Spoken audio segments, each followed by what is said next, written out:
pin and share. Africa is in a state of disarray. Greetings and welcome. Welcome. Greetings and welcome to Citizen AI, the platform where we speak truth to power. Greetings. Albert Ware, greetings, welcome. Please tap in and share. I greet you. We need to speak about things. It's very, very important what we're showing and what we're saying.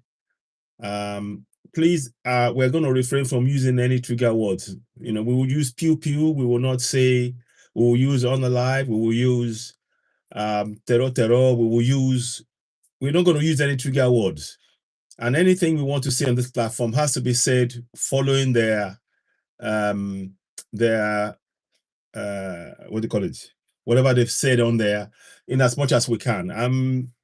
It is evidence that we are not in a free world when we have to monitor what we say and how we say things. I also want to touch about one or two things about what happened in Golders Green in the UK. There is something I would like to say about that. So if you do come and join us, you're coming in, please do tap in, join in and share. Tap on the screen, help us reach more people. You are listening to Citizen AI, the platform where we speak truth to power. I really do need your support. My platform has been somewhat restricted. So please, when we're joining the broadcast, refrain from using the word, that word GUN, refrain from using the word TERRORIST. Please refrain from using that. You refrain from using the word DEAD. You refrain from using the word BOMB. You refrain from those two words. My broadcast is being hampered somewhat. I'd really like you to help me grow the platform by subscribing to Rega Money. Greetings and welcome. Welcome to Citizen AI, the platform where we speak truth to power. Give me 1 sec. I just realized something actually. I need to, you can see it on here. Maybe I'll leave that today. I think I'll see. I might actually, yes, go on. I'm going to do that. Why not? Yes, why not? Let's, give me 1 sec. Give me 1 sec. Yeah, carry on. Just give me 1 sec. Give me 1 sec. 1 sec. Okay.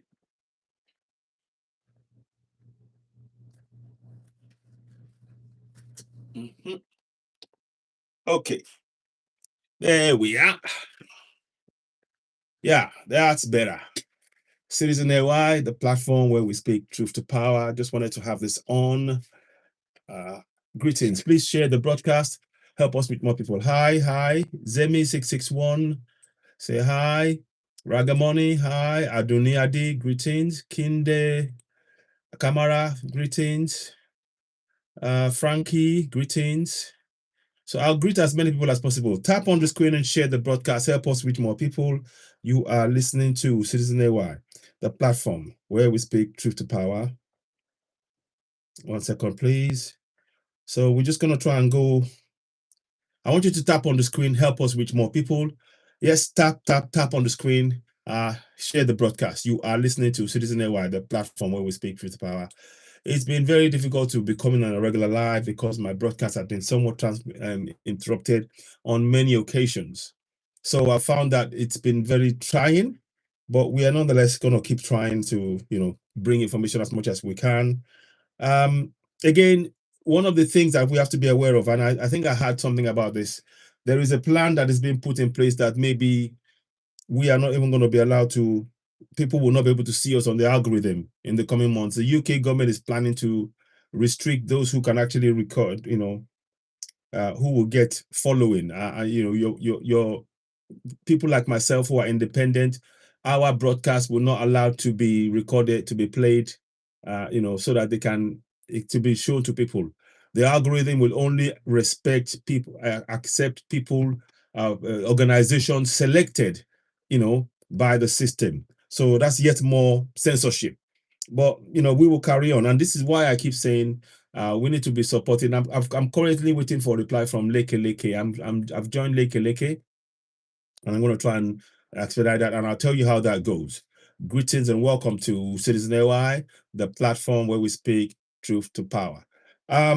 We are still on South Africa, and it's important we talk about it. A lot of people will not find that this is, some people are going to find this a difficult topic, because South Africans have been attacking me a lot on my broadcast on Facebook. And that's one of the reasons why I'm doing this, because I think there is a, not I think, I know there is a misconception. There is a misconception about what I am actually getting at. And I want to try and address that head on. First of all, I believe strongly in South Africa. And as somebody who's done a lot of research on South Africa, please tap on the screen and share, tap and share. Please go ahead now, as you're watching me, go and subscribe to Citizen AY on YouTube. Citizen AY on YouTube. Tap on the screen and share. Help us grow the platform. You are listening to Citizen AY, the platform where we speak truth to power. I firmly believe in I support South Africa, because like other parts, look, there is no part of Africa that has not faced oppression of one kind or the other. And we have to be very, very aware of that. And what I want us all to understand is that in the middle of all of this, the levers of power that was used to control and oppress and suppress us are still in charge. What if I told you that the current actions of the South Africans is something that has been engineered by the colonial structure to ensure that there is no unity among us as Africans, that we divide ourselves, we identify ourselves by the actions that they themselves have engineered for us to carry out against each other, so we don't unite? What if I told you that? Now, but that does not mean we do not address the wrong. It means we recognize the levers that are being pulled. We have to recognize the levers that are being pulled to cause division among us. And of course, I want to talk about the AES, the Alliance of Science State that you see behind me. Sorry, I've still got, if I'm itching my eyes, I suffer from hay fever, so that does affect me, but please do bear with me. Come in, tap and share. And it is important we understand what is going on. We have to make sure that all of us as Africans, we have to have a dialogue among ourselves, a dialogue that is not engineered. As South Africans, I'm afraid the fact that you are still not able to have access to the resources that belongs to you, because 72% of your land is designated as being a land that is under the control of those who colonized you, that is going to impact your ability to earn income. It is very important. It is going to hamper your ability to be able to be the one employing people into work, because those who do not have any claim to your land, those who do not have a right to be on your land by birth, as in by dint of the fact of your ancestral connection as a melanated people, those people have more control of your land. It is important to understand this point. And I empathize and understand. And for me, I have been talking about this. I keep talking about the 1897 Land Reform Act. That is the point at which the land was stolen from South Africans. And I support their moves and those who have been championing it, who are advocating strongly that they must take back their land. Yes, they were sold or dud under, we were all sold or dud under Nelson Mandela. Nelson Mandela had to come out on the premise that he would give up the demand for land rights. That was the basic premise of why Nelson Mandela, the only way, those who oppressed him, those who kept him in jail for so long, they now came up and said to him, we will let you out of prison on one condition, that you give up your claim to the land of Africa belonging to Africans. You have to give that up. So the Truth and Reconciliation was a way to try and dissipate. They listened to one or two people and everything else, and then they dampened down the call for complete 100% retaking of the land. So I'm trying to tell you this as a South African, so that you know that I'm not just here talking. And I also know what Nigeria did in terms of doing the apartheid years against trying to protect her, many African Nigerians were sending part of the many ministry of civil servants in Nigeria were giving money. They were actually giving money to support South Africa. So I know what I'm saying. I'm not sort of here to try and cause a divide. But nonetheless, you see, if we do not talk about those things that are concerning us, then we're not going to solve our problems. But I want us to really understand as Africans that we have to come from a place of unity, because those who are in those who are controlling and manipulating our continent, they are engineering division, because that is where they can survive. They can't survive on our continent without causing division among us. When we are united, they have no chance of any of their plans succeeding. So what do? They engineer division. What we are seeing going on in South Africa right now is not of the choosing or the making of the people. When you deny people to whom the land rightly belongs, 72% of the land in South Africa, that's the major problem. 72% of the land in South Africa right now should be in the hands of the black people, no question. But what is actually happening? What is actually happening is that many South Africans are denied that opportunity. So when and about what, 2 million, 2.5, 2.6 million, something like that, have control of 72% of your land. I want you to think about that. That is going to impact your ability, your destiny. This is the most important thing that it will impact your destiny.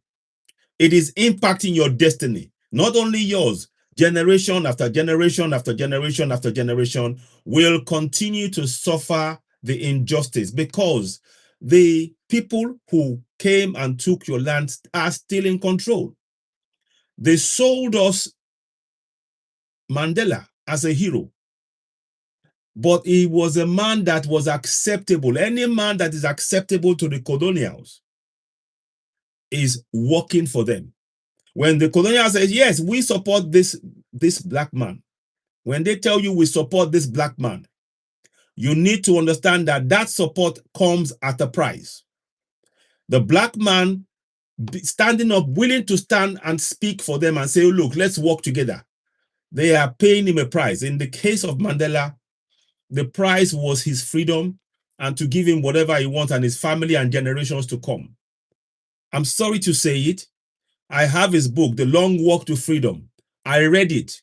Like many of you before, I believed the story, but we were sold the story. Did you know, South Africans, did you know that up until 1986 or something thereabout, maybe even longer, Thatcher referred to Mandela as a terror? Yes, Thatcher, Margaret Thatcher referred to, and even in the US, they considered him a terror. So they were doing a psychological work on him. On one side, they were saying, look, speak for us. On the other side, they kept the pressure on him. This is all about psychology. We need to understand what's going on. South Africans, I understand as an African, I understand your plight. I empathize. As an African, we need to understand that we may be in different parts of Africa, but we are facing the same problems. We may be on different parts of Africa, but we're all facing the same problems. And what is the main problem? Berlin Conference, 1886. Berlin Conference, 1886. That's where the problem started. Long before that, it has already started, but even that was when they came and took our land over. Many of us remember the fact that in Africa, they were first coming to take us as slaves to Europe, under the orders of Pope Nicholas V. Pope Nicholas V gave the Spanish and the Portuguese the right to go to Africa, West Africa, in my case, and other places, and to take the so-called infidels on our own land, to take our land over, because we are unbelievers. Now tell me, how can you be an unbeliever when in your land, your people have been living in that land? In case of Yoruba people, the caves of ashes confirms that in Yoruba land, my ancestors have been living in Yoruba land for over 130,000 years. I am giving you facts. I'm here to speak facts here. With Citizen AY is the platform where we speak truth to power. There are videos. I would come and show you another video and talk about that later on. We call it Cave of Ashes. It's in Isharu in Ondo State. In there, they found a skull of a 30-year-old man. When they carbon dated the skull, he was backdated to over 130,000 years old. I say all this because we need to understand as Africans that our history is far longer than the 2,000-year-old history of those who came to colonize us. What did I say? Our history, combined our collective history, is far older, hundreds of thousands, hundreds of years, 130,000 years of history. Now compare that with 2,000 years of the Jesus Christ and whatever else they want to call it. We have to be very knowledgeable about who we are. We must start telling our own stories on our continent. We have to remember who we are as Africans on the African continent. Please tap and share. You're listening to Citizen AY, the platform where we speak truth to power. All I am saying to us now as Africans, and South Africans in particular, your land, you are still under oppression. Anytime somebody still has 72% of your land, and I'm going to do a bit of a quick thing here. I'm going to just quickly, let me go into it. Again, I want to bring that up because you cannot go past, without solving this fundamental issue, South Africa can never move forward. Now, I want to propose that we do something. We need dialogue and understanding among ourselves. We need to eat at the same table. We need, as Africans, to the exclusion of those who are causing these problems. Because when you take from somebody and you Oranje, is it Oranje in South Africa now? Black people, the land that belongs to black people has now been cut off, and Europeans are there and they're saying that is their land, that is their homeland. But that's not their homeland. They come from Europe. This is nothing to do with hate. I'm telling you facts. We're talking about facts. But let me quickly do this first. I want to bring the quote for the 72% of land. Now they're going to try and tell you it's a farmland and all that nonsense. It's bull crap. But anyway, we need to carry on with this. 72% of the land of 72%. Let me just make sure I get this right. 1 second. Sorry. So I just want to just bring this up because I want you, as South Africans, to understand, right? We understand your plight, but we, however, suggest, hi, Vanna, hi. We, however, we suggest that we need to understand each other, and it is not helpful for us to go out and attack each other. Thank you for the gift, Vanna. Thank you as ever. Reply, thank you. So that's Queen Vanna. She is a great melanated woman, wonderful person. She's a friend of the platform, and she also hosts, joins us here and makes very valuable contributions, and she knows a lot about melanated history all around the world. So Vanna, salute to you. Rector LCCM, of course. I still talk about Boko Haram, and we are dealing with Boko Haram. Now, my government should certainly be doing more against Boko Haram. But these are the facts. They are not doing enough. I am freely admitting as saying that, and I am telling the government what is going on. What I'm telling you right now, Rector, LCM, and the others, is to understand that violence among each other is not solving the problem. It is not. I've just seen videos where people are being beaten up and everything else and all of that. It's not helpful. It frankly isn't helpful. So let me just do 70% of South Africa, African land. Yeah. Let me just put it up. Belong. It's still in the hands of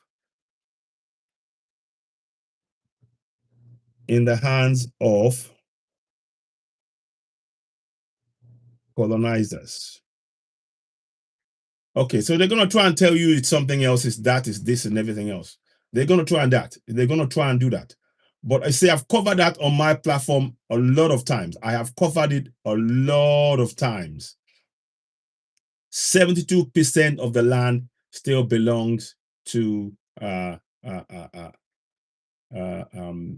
is still in the hands of the colonials. Let me just I'll go and let me just do something quickly here. There we go. So they're talking about agricultural land. Yeah. So they said agricultural and farmland. There is a problem with that. But what I am saying to you is that figure, that means if 72% of the land belongs to is in the hands of people who are just 2 million people, 2.5 million maybe, or 65, okay, say 5 million. That means that the remaining 60 million, you are in poverty because they have control of the levers of power. So we fully understand. I understand your frustration. I understand your frustration. And what happens? This is what we have to understand as Africans. What happens to Congo impacts the whole of Africa. What happens in Sudan impacts the whole of Africa. What happens in Zimbabwe affects the whole of Africa. Equally, what happens in South Africa impacts the whole of Africa. Because the people, we are Africans. I am proud to say I am from Oyo Kingdom. I am from Oyo Kingdom. It is currently called Nigeria, but my kingdom, my ancestors come from a place called Oyo Empire. I am proud of who I am, and I'm not going to be ashamed. As a Zulu person, those who are Zulu, I highly respect the Zulu tradition. I respect the way you do things. I respect the way that you fought against the colonizers when they came. You fought them, you defeated them. These are things that I have read up about. So I really respect a lot of everything about Zulu culture. The proud Zulu culture that you carry, and all of that is inspiring, and that is why you are fighters till now. But what we are saying is to direct the energy in the right place. Directing the energy and having meaningful discussion among ourselves about how we can solve this.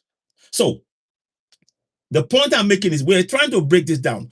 When 60 million of you, 60 million South Africans don't have access to 72% of the farmland, that's poverty right there. That's lack of opportunities, job opportunities. That is oppression. That is continued enslavement in your own land. Let me talk to you about Nigeria so you understand perfectly well. I understand what I'm saying. In Nigeria is a very rich country. We have resources. We have oil. We have gold, diamond. We have everything that all of these precious metals that they want now, rare earth minerals. We have it. We have uranium. Nigeria has uranium. But unfortunately, the colonial structure, just very much like yourselves, they have put in puppets. They have put in puppets who are controlling Nigeria's resources. There are planes, I kid you not, in Nigeria right now. There are literally planes that fly in to pick up gold, mineral resources of all kinds and fly directly out after paying the local lackeys who are puppets to the colonials. There is no part of Africa right now that the colonials don't have a foothold, except for 3 places. The men you see behind me. They have no foothold in Burkina Faso. They have no foothold in Mali. They have no foothold in Niger. And that is why you can see now that in Niger, they keep saying that they're having, they say in Burkina Faso, they're having crime against humanity, not humanity. They're saying that they're what's it called again? Oh, you know, when they say that they commit crimes against people, the citizens, you know, and they're committing hidden crimes. And it is very interesting that they say that, because the very moment in which Burkina Faso, Mali, and Niger nationalized their resources, it meant that the colonials did not have access to those resources. And you could see within just since 2022, Burkina Faso, look at what is happening in Burkina Faso. I want you to listen to me, please. We have to really break this down intelligently. Since 2022, when Burkina Faso, led by the man there, salute Ibrahim Traore. Oh man, I just get so emotionally charged when I'm speaking about Ibrahim Traore, Asimi General Chani. What they did, they took over the resources, the gold. They didn't know they had gold. They have oil. They have, the food. The land was fertile. They have fertile land and they're growing their crops. They're building bridges. They're building roads. They're building hospitals. They're building schools. They make their own clothes. The only reason that was able to happen was because they took control of their resources. As an African on the African continent, we have to be in control of our own resources. And that clearly is not the case in South Africa. Every leader that you have, from Nelson Mandela downwards, they are puppets, I'm afraid to say. That is the cold hard fact. I'm going to say that again slowly. Every leader that you have had in South Africa, from Nelson Mandela downwards, they are puppets of the colonial structure. They cannot effect any real change. Why do I say so? Good question. The reason I say so is, look at this man. Initially, Burkina Faso, the guy called Dembele. When Dembele first took over, I think 2021 or 2022, when he first took over, with Ibrahim Traore there, he looked like he was working, was working with them and everything else.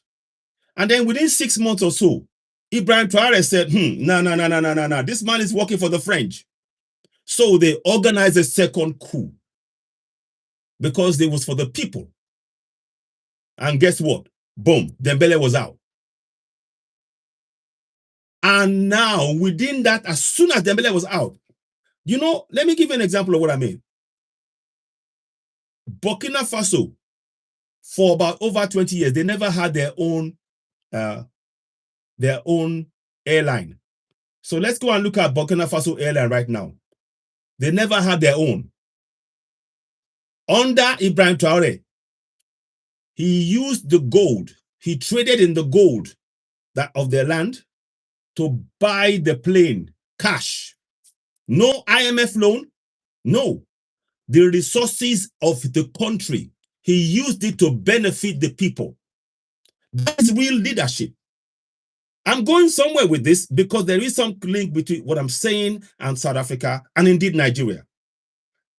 So what I'm saying is that these men here, every single one of them, the uranium in Niger,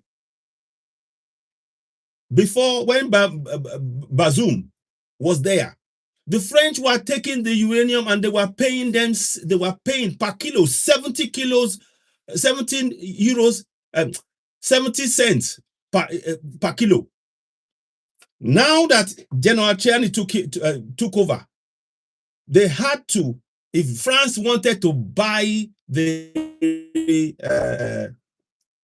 buy uranium they had to buy it at open market price, which was about something like 200 euros per kilo. None of this would have come out if it was a puppet that the colonials controlled. The colonials do not want Africa to be free because they know that when we are free and we are exercising our right on our resources and we're making finished products, they have no foothold in Africa. That is the reality of what I'm saying. Now, the connection with what I'm saying now to South Africa is this. In South Africa, look at the gold mines that you have in South Africa and other resources. The people, 60 million South Africans have no access to those riches. I want you to think about that. 60 million South Africans have no access to those resources. And the people who are put in power, they're not even in power, they're puppets. They are being controlled. The leaders that we have in South Africa, many African countries, except for these three, they are all puppets. They are puppets, handpicked. Even in my country, Nigeria, I'm afraid to say it. Because the structures on ground is meant to go and feed IMF and World Bank. IMF and World Bank are designed to ensure that they have a debt system on every African country so that every African country will always be in debt and never fully pay off that debt, or when they pay it off, there is a new debt that comes in.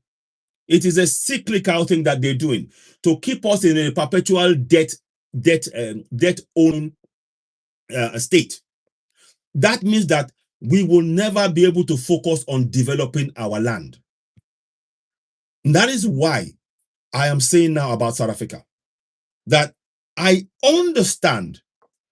I'm saying everything I'm saying that to show that right now, you cannot say that the resources in South Africa is benefiting the majority of the population. It is not. Instead, 18% of the population is benefiting from the wealth of the nation. 18%.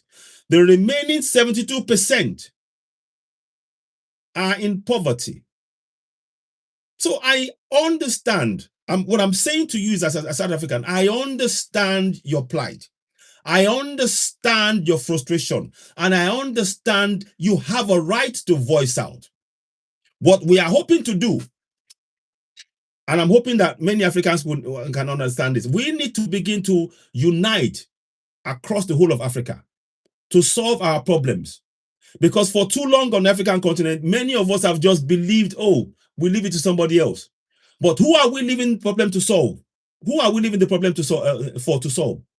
The problem always are in the hands of the colonials to solve, because they are always picking the leaders who are going to govern us. And those leaders are working for the colonials. So you see there's a problem there. They are not independent. These men are. Look at what is happening in Mali right now. In Mali, 2 or 3 days ago, the French, they trained those NIM terror. They trained them up to go and wage a war against the Mali government. They almost succeeded. They took out the Minister for Defense, late Sadio Kamara. In a cowardly manner, they went into his house and they used a, BOMB to target him when he was with his family. The ultimate act of cowardice.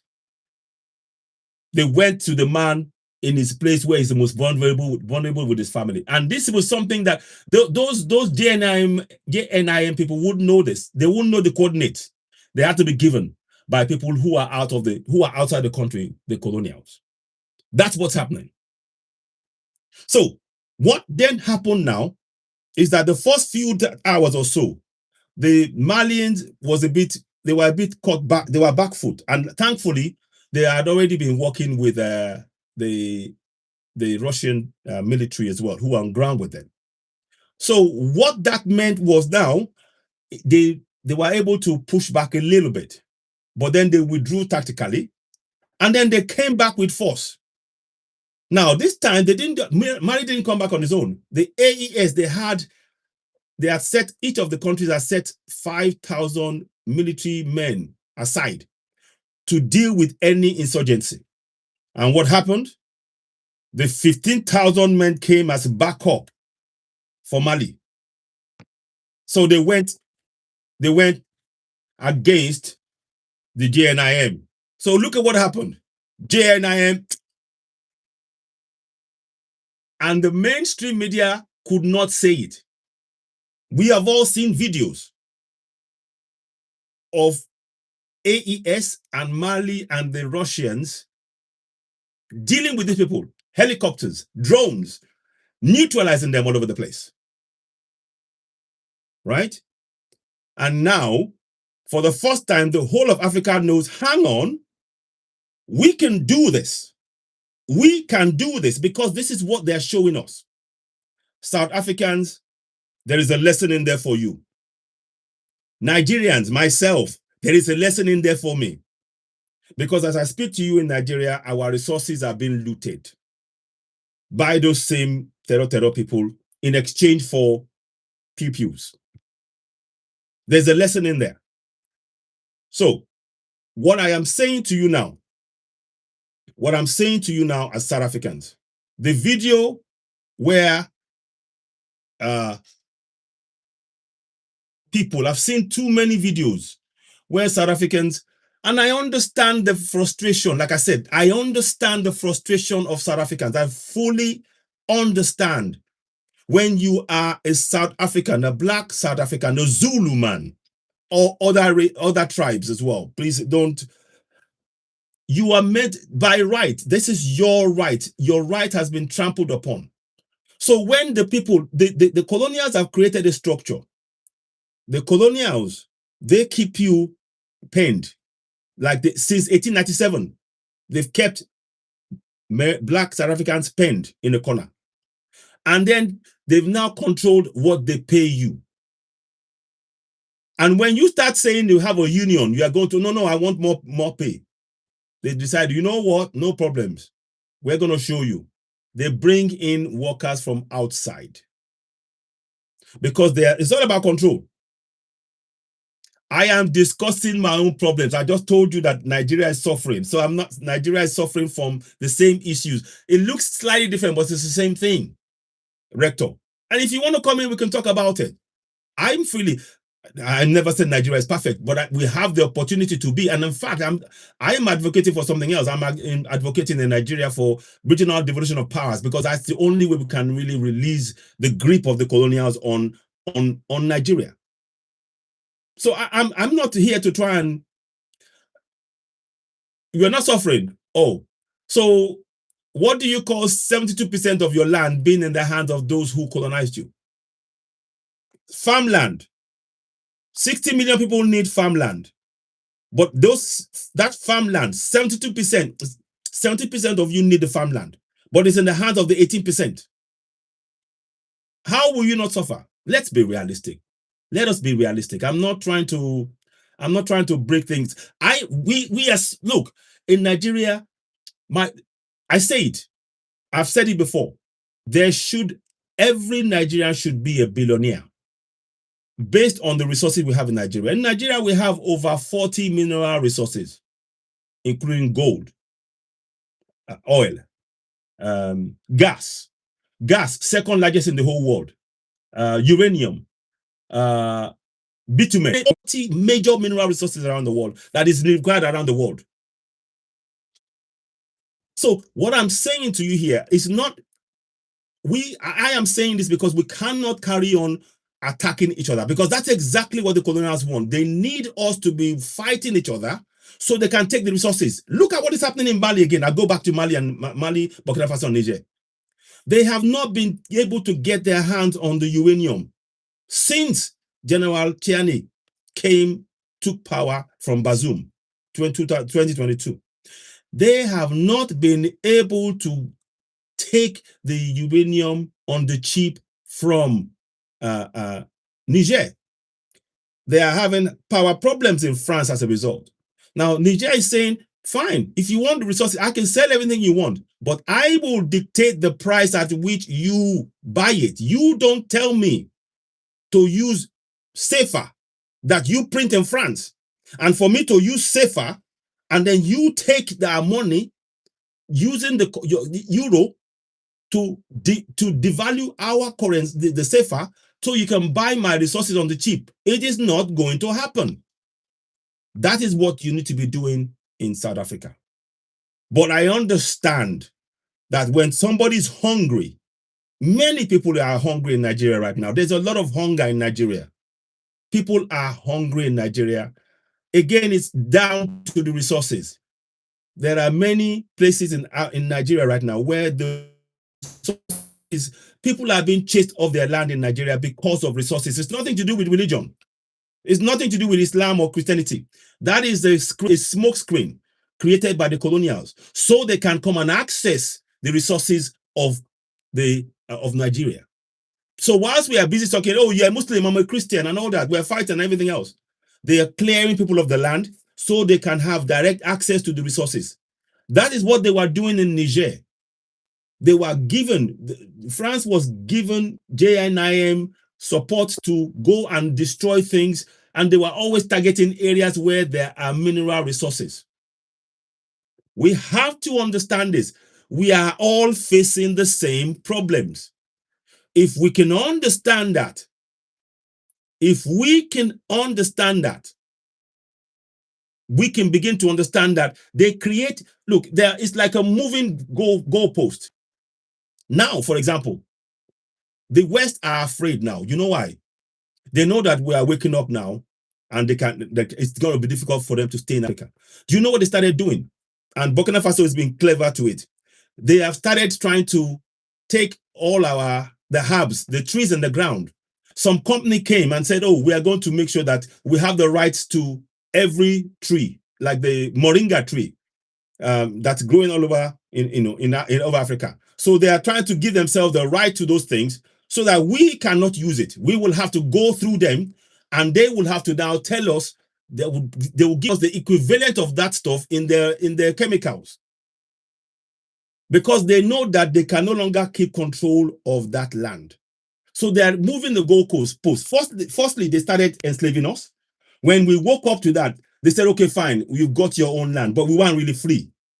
And now they realize that we are going to take the whole land. So they're trying to bring in rights. Again, it's about writing things, new things to give them power over us in our land.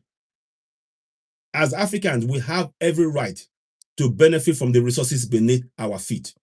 Can you, as an African, say, particularly as an African right now, can you say you are benefiting from the resources beneath your feet in South Africa? I know in Nigeria, I am not benefiting already. And I'm telling you, we are not benefiting from the resources beneath our feet in Nigeria and in other parts of Africa, except for the people of Burkina Faso, Mali, and Niger. But right now, in South Africa, can you look me in the eye and tell me that as an African, you are benefiting from the resources beneath your feet? I know in your heart, you may say yes, but I know in your heart, it is not the case. It is not so. It is evident.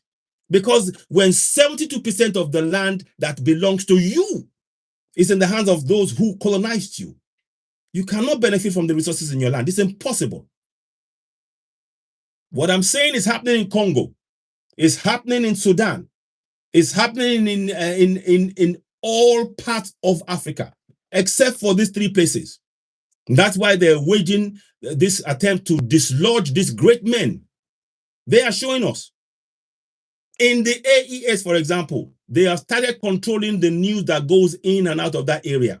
They don't allow, they've chased away all of, you will never find News 24, BBC, you will never find any of them on ground in the AES, because they say we will control what news comes in and out of Africa, of AES. And rightly so. I'm hoping that many of us will learn from this. So, condolences to everybody that's lost their lives. And it's painful. I was actually initially I was going to show the video, but I realized that if we don't handle this thing in the right way, if we do it the wrong way, we are missing an opportunity. Every single African, We are a victim of the circumstances imposed upon us by the colonials. We are collectively victims of the circumstances imposed upon us by the colonials.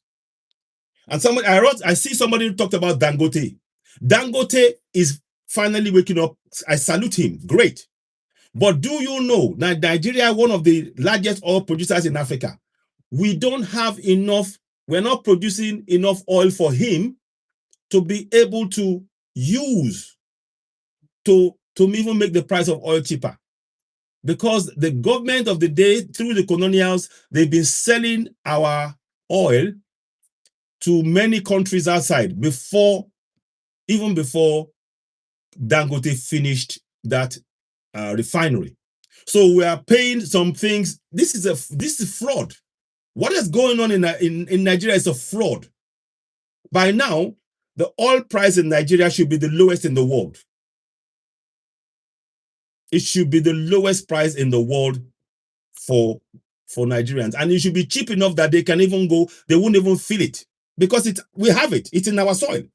We're not benefiting from it because those who control the levers to process the oil are ensuring that they make it difficult for us to benefit from our resources. Same thing in South Africa. So this is what we are saying to you all. I'm not saying that I'm not saying that everything is your fault, but I'm saying, and we're not saying that we're blaming the white man if people are saying that. What I'm saying is, on the African continent, we need to do what Ibrahim Traore has done. Ibrahim Traore and others, they are not talking about blaming anybody. What they've done is quietly taking action. Less talk, more action. Less talk, more action. None of us knew when Ibrahim Traore decided we are taking back control on the African continent for Africans. Nobody knew. It worked. It happened. Because they've been planning for months underground. They've been planning. And then bang, they took control. We, the ones, we need to be sending a message in our communities right now.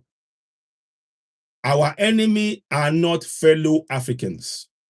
Our enemies are those who are controlling our land so that we don't have access to be able to farm on our land. The size of land that you have in South Africa, nobody should be hungry. The size of land that we have in Nigeria, nobody should go hungry. In Nigeria, what is going on? I'll tell you. I'm going to give you. I'm laying it all bare in the facts now. In Nigeria, we have so much farmland and farmers, but do you know what has happened? The colonial structure has decided, look, we are going to starve these people. So what they've done, they've given the pew, the terror men, the arms to go to the communities and chase away farmers. Farmers can no longer go to their farm to farm. Too many farmers have been unalived. Facts. I'm telling you straight up. Too many farmers have been unalived. In the days of my grandma and my great grandfather, there was nothing like hunger because somebody has been unalived here, unalived there. And they're engineering poverty because they want to control you. They want to control the land. Because now what they do is, okay, fine, you can't feed, we will feed you. When they bring anything to you, any food, any medicine, anything, it is contaminated. You in South Africa will know this. What happened with HIV in South Africa? Do you remember there was a period when there was a high point where HIV was happening in South Africa? They were giving you poison stuff. And these are the people now you want to rely on. Do you remember about HIV in South Africa? Anybody, please, let me stop for a second. Do you remember this is what they were doing? When they were saying they were giving you the cure, they were actually injecting you with the thing. True story. So what I'm saying to us is that we have to free ourselves by first recognizing that there is a problem, and we have to work together in our communities to free it. The controls are still in place, except for those 3 countries behind me. Those 3 countries, they have no control over them. And look at the development. Burkina Faso, Mali, and Niger, they are the fastest developing part of Africa right now. Quote me. Burkina Faso in particular, Mali is also beginning, and then Niger. They are developing because for the first time, their resources is now focused on benefiting their people. And that is what the colonials don't want to happen, because they know that the rest of Africa, when we see that happening, others will say, hang on, if they are doing that and they have the resources, why should I be going to beg for something from IMF or World Bank? They are a sucking machine. Those IMF and World Bank, they suck your wealth out. They suck your wealth out.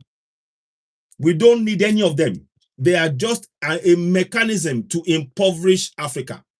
They want us to be in perpetual debt, so we'll never ever build a better Africa for Africans. And Burkina Faso, under Traoré, said Africans have the right. They must benefit from the resources. Africa is for Africans, and we must benefit from our resources. Enough of anybody coming to tell us about democracy. He also said that we don't need democracy in Africa. If democracy is providing the foundation for corruption, because that's what it is. Right now, democracy across Africa is promoting, is creating the foundations, the very foundations of corruption. Please tell me, do we need it? And if democracy is providing corruption, isn't it better we follow the model of Ibrahim Traoré? He says, no, we don't do any parties. We're not interested in democracy. We're interested in our people benefit from their resources. That is the motto we should follow in Africa. So we have to understand something.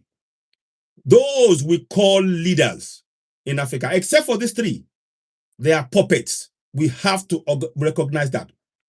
And as know as it's going to be difficult for people from back home in Nigeria hearing me say this, but I am saying it.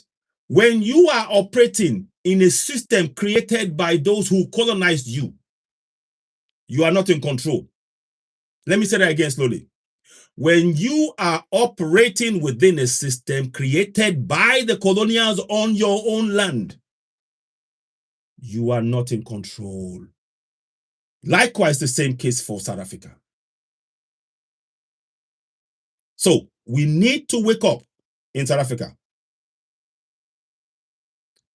The colonials, they've used the Africans, the non-South African, non-immigrant, immigrant South immigrant Africans to come and compete with pride for jobs with you on your land.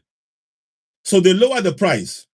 So of course you're trying to survive. You're trying to eat. Please, as you're watching, tap on the screen, share, help us reach more people. You are listening to Citizen AY, the platform where we speak truth to power. If you do want to come in and chime in and ask a question, please let's do it respectfully. Don't use any word that's going to trigger anything here, because we need to make sure. TikTok has just been all over me of late. They've been blocking me and they've reduced my reach.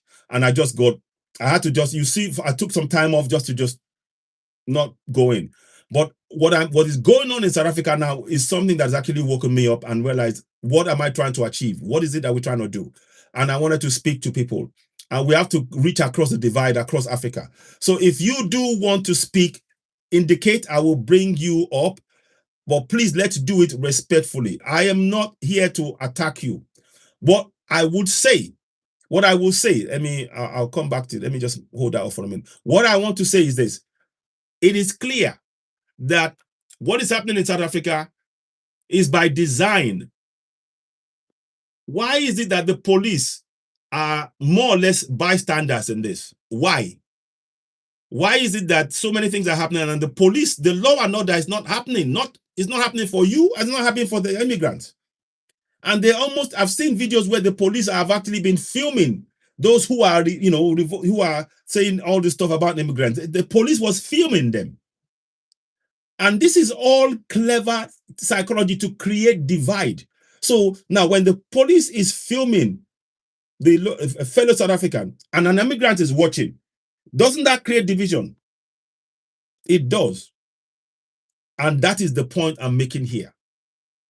Please, let us all understand that as Africans collectively, except in 3 countries, Burkina Faso, Mali, Niger, the system has been designed to create division. The system in Burkina Faso, Mali, and Niger, the 3 trinities, is to create unity. And look at what the unity has brought. 15,000 military men went to the aid of Mali and tackled the JNM and chased them out. They wanted to overthrow General Assimi Goïta. They wanted to overthrow him and put a puppet in there. They failed. They failed. And the system, they're using the same divide and rule system in South Africa right now. Keep the locals away from the immigrants. Don't let them see themselves as one. Let them see themselves as separate. Then we will remain in the place. We can go to bed and sleep. For as long as we are fighting each other, the colonials will rest easy. They'll just go, oh, don't worry, we got them under control. They're fighting each other. They haven't got time for us. I'm hoping that by saying this as Africans, we can think above that. Listen, I understand. Keep everything. Look, when you're thinking as a South African, just remember that 72% of your land, farmland, 60 million of you have no access to 70% of the farmland. That's hunger right there. Right there, at that point, that is hunger. That is engineered hunger. There should be no poverty in South Africa. Likewise, there should be no poverty. There should be no poverty in Nigeria. But the colonials, do you know what they're doing in Nigeria? They started saying, oh, we will give you free healthcare. But they're not telling the people now, not free healthcare. We will give you, we want to keep records of your how do they put it now? The government has signed this thing to do with healthcare with the West. We shouldn't be signing anything with anybody, and they're able to access information of the people, of the citizens, without them knowing. That is totally unacceptable. That goes against the rights of the human beings. But they are the same people who are telling us about democracy and human rights are breaking the human rights by going and taking us not as individuals, but as a collective that they can use to their own advantage. Thankfully, I think Botswana said no to them. Another country has said no to them. And I hope that we can reverse that in Nigeria. Because when they say they were going to give you polio injection, who knows if it's about sterilization rather than actually polio? Who knows? And we have seen some reports somewhere that is saying it's actually about sterilization. So we have to wake up collectively on the African continent. Fighting each other like we're doing right now is not helping. It isn't. Let me bring somebody on. I think I'll start with the South African. But please, we have to be respectful. And I want it to be an exchange. It is very important that we exchange ideas. We talk respectfully to each other. I would hate to have to take decisions that is not that is actually. I don't want to take anybody off here. It doesn't solve the purpose, because we are one. As Africans, we don't see each other as oh, I'm South African, oh, I'm Nigerian. We are Africans first. We are one people. In Europe, when they're going to talk, they don't say, oh, I'm from Yugoslavia, I'm European. That's what they say. And they walk like that. Why shouldn't we? Okay, Sibonello, thank you, welcome. I hope I'm saying it right. Apologies if I didn't say it right. Welcome. It's a Sunday, so okay, go ahead. What? Yeah, just came back from church. What would you like to say? You've covered a lot of things, Uncle, but I think just to touch a few items, so to allow other people to have a say as well. Is last time we spoke, I said there's a a blatant disregard of the South African history, especially the ANC's history. Yes. If you ask any Nigerian why exactly was the ANC formed, they'll come up with all kinds of things. The ANC was not formed for democracy. The ANC was not formed for voting. The ANC was not formed for all of those things. The ANC was formed specifically for land. This is after 1910, when the Union of South Africa came together. I explained the whole thing to you last time. That yes, I remember. The white people that you say today we like, they actually hated each other. They went through a war. And then it got to a point where they thought, you know what, we can't keep fighting anymore. Let's sit down. What's going to happen? And you're talking about the Boer Wars. Yeah, so the specific one between them and the English. Because remember that they're the ones who discovered gold in Johannesburg, and the English thought, hold on a second, we could just go there and take it. But they had invested in arms and ammunition and had built relationships with, other tribes and whatever in South Africa. So it was not just an easy thing for them to just take over. But anyway, it happened the way it happened. So then when our land was then taken in 1912 through the Native Lands Act, even the Afrikaner did not realize what just happened, because the Afrikaner already had farms that time. And that's when the National Party was then formed, about 4 or 5 years later. But the ANC was already formed, because they're the ones who picked up what has just happened. So the Dutch themselves were screwed. But they only realized about 5 or 6 years later. So that's why I said that then we all just ended up reporting under the Queen, including the Afrikaners, including the Dutch. So now problem starts here, which then gives birth to the PAC. Because there's something in South Africa that is called the Freedom Charter, which is like the foundation and the backbone of the South African Constitution. Yeah. The PSA, the Africa for Africans, which basically meant that this is the reason why we started this struggle in the first place, not for democracy. Yeah.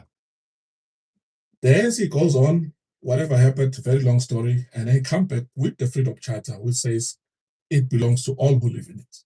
And you know what that would mean. So that's how then they went 2 different ways. I asked you that read even Nelson Mandela's own Long Walk to Freedom book. He would explain that, hey, look, guys, when I'm traveling in Africa, they keep asking me about the PAC, they keep asking me about Sobukwe. They were not that popular. But then who do you think the white people, which horse are they going to bet when it's time for negotiations? They're going to bet the horse that says, we are also part of this whole thing. Yeah. And this is why I said there's a blatant disregard of South African history, including the fact that there were multiple liberation movements. We're not looking for the same thing. As different tribes, I explained that I'm from the Zulu tribe. We never had any interest in Cape Town. So when I hear Nigerians say, oh, but why don't you go watch or go march in Cape Town and go march in Orania? Orania is in the middle of nowhere. Nobody wants to live there. It benefits me nothing. My ancestors never wanted that part of the land. I got what. Did you send those applications? So now, this is another problem, is that what happened. After the Second World War, you would know because you're an elder, there was something that's called the Marshall Plan. Yes. Which after Europe and all those other countries were basically destroyed, they looked like Gaza. But then the UK, London in particular, was rebuilt. In Africa, that never happened. Yeah. So what happens that after everything has been destroyed in South Africa, in Ghana, and everywhere else, the African countries don't come and say, hey, you know what, we are here as well. They just claim now that they helped you. Our neighbors right here on the northeast side of us, Zimbabwe, when they took their land, Africa stood back. There's no country that said, hey, we're going to send our engineers to you to help you rebuild the rail and the bridges and build schools and things like that. Hey, we're going to send our grain to you. We're going to send this and we're going to send that. They said nothing. But then when things pop off like they pop off, oh, but don't be angry. Just make sure you do things peacefully and whatever. You're like, what? So that is where the problem starts. Like I said last time, is that we are looking at things that are happening today, but we don't see what has led to this moment. Nigeria is talking a lot about land, but you can tell me, since you're Nigerian, the actual registration of Nigeria's land is less than 5%. Yes. And you said it yourself that you may be living there, but anybody could rock up at any time, and you cannot produce any title deed for that land. Yeah. Yeah. It's your land until somebody asks you about it, but you cannot prove that it's your land. Yeah, you have to go and get the C of O, as they call it, and things. So yeah. The Nigerian land ownership is basically by word. It's actually much worse than South Africa. It's less than 3% that is documented land. So yeah, I mean, I agree. Is that, oh, but 70% is owned by, actually, we're 30%, 27% higher than Nigeria.